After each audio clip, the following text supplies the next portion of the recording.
Joining me now to discuss is Paul Scharre, Vice President and Director of Studies at the Center for a New American Security, also the author of Army of None, Autonomous Weapons and the Future of War. Paul, thank you for being here.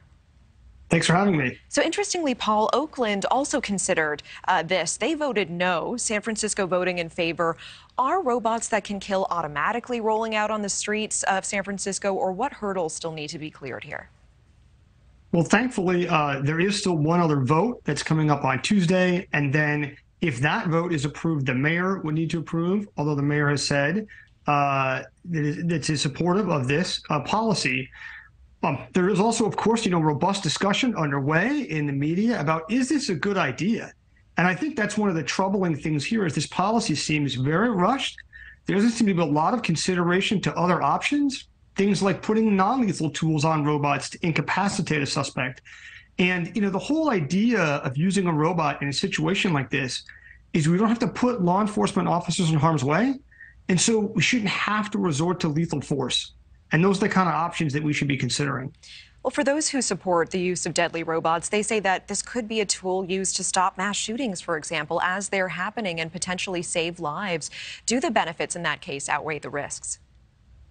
You can always come up with really extreme situations, but the reality is that there are going to be, in most situations, options to use non-lethal force to incapacitate a suspect, and that's going to accomplish the same task and keep law enforcement officers out of harm's way.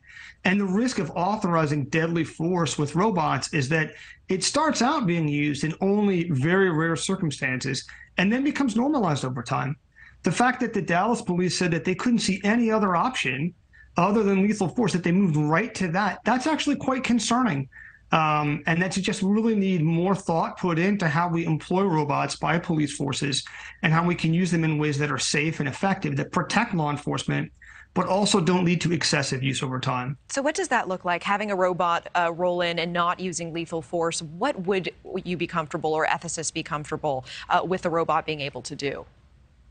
Well, the benefit of sending in a robot, let's say you have a barricaded suspect that's a risk to law enforcement, is by sending in the robot, now police are not in harm's way. And so you can take a little more time, certainly scout out the situation, and then use non-lethal means to incapacitate a suspect. Things like tear gas, tasers, stun grenades like flashbang grenades.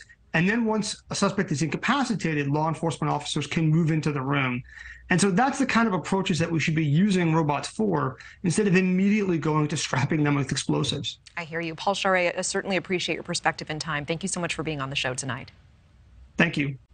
Thank you for watching. Go to newsnationnow.com to find News Nation on your television provider. And don't forget to click the red subscribe button below to get more of News Nation's fact-driven, unbiased coverage.